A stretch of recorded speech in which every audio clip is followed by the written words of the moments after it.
നമ്മൾ ഒരിക്കൽ കൂടി ഛത്തീസ്ഗഡിലേക്ക് പോവുകയാണ്. ഛത്തീസ്ഗഡിലെ കന്യാസ്ത്രീകളുടെ മോചനവുമായി ബന്ധപ്പെട്ട് ഇപ്പോൾ പുതിയ പുതിയ വിവരങ്ങൾ നമ്മുടെ മുന്നിലേക്ക് വരികയാണ്. ജാമ്യാപേക്ഷ ഉടൻ തന്നെ നൽകുമെന്നുള്ളതാണ് അറിയാൻ കഴിയുന്നത്. ഹൈക്കോടതിയിൽ അപ്പീൽ നിലനിൽക്കെ തന്നെ വിചാരണ കോടതിയെ സമീപിക്കും, ജാമ്യത്തിനായി വീണ്ടും സമീപിക്കുമെന്നുള്ളതാണ്.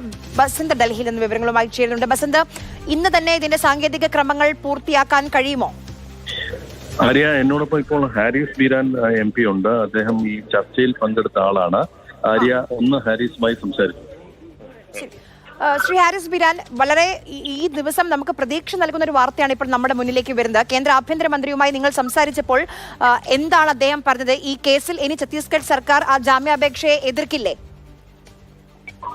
ആര്യ, എന്നത് സംഭവിച്ചതെന്ന് പറഞ്ഞാല് ഇന്നലെ സെഷൻസ് കോടതിയിൽ ജാമ്യാപേക്ഷ സമർപ്പിച്ചപ്പോൾ ഇത് NIA കോടതിയിലേക്ക് വിടുകയാണ് ചെയ്തത്. അത് നിയമവിരുദ്ധമായിട്ടൊരു ഉത്തരവാണ് എന്ന് ഇന്ന് കേന്ദ്ര ആഭ്യന്തരമന്ത്രി നമ്മളടുത്ത് പറഞ്ഞു. അത് വളരെ കറക്റ്റ് ആയിട്ടുള്ള സമീപനവുമാണ്. കാരണം ഒരു NIA കോടതിയിലേക്ക് ഒരു കേസ് വിടണമെന്നുണ്ടെങ്കിൽ ആ കേസിലെ പ്രതിയെ UAPA പ്രകാരം ചാർജ് ചെയ്തിരിക്കുന്ന ഒരു പ്രതിയായിരിക്കണം. UAPA പ്രകാരം ചാർജ് ചെയ്യണമെങ്കിൽ ആ സംസ്ഥാന സർക്കാർ NIA ഡയറക്ടർക്ക് അപേക്ഷ നൽകണം.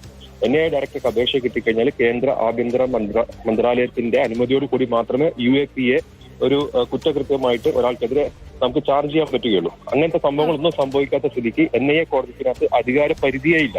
അങ്ങനെ അധികാരപരിധി ഇല്ലാത്തൊരു കോടതിയിലേക്കാണ് നിങ്ങൾ ജാമ്യത്തിന് വേണ്ടി അങ്ങോട്ട് പോയിക്കോ എന്ന് പറഞ്ഞിട്ട് സെഷൻസ് കോടതി വിട്ടത്. അത് നിയമവിരുദ്ധമായിട്ടുള്ള ഉത്തരവാണ്. ആ ഉത്തരവിനെതിരെ ഛത്തീസ്ഗഡ് സർക്കാർ അവിടുത്തെ ഹൈക്കോടതിയിൽ അപ്പീൽ സമർപ്പിക്കുമെന്നും എന്ന് കേന്ദ്ര ആഭ്യന്തരമന്ത്രി ഞങ്ങളടുത്ത് പറഞ്ഞു. കാരണം അവർക്കും ആ ഉത്തരവിനെതിരെ വലിയ ബുദ്ധിമുട്ടുണ്ട് എന്ന് പറഞ്ഞു. കാരണം അധികാരപരിധി ഇല്ലാത്ത ഉത്തരവാണത്.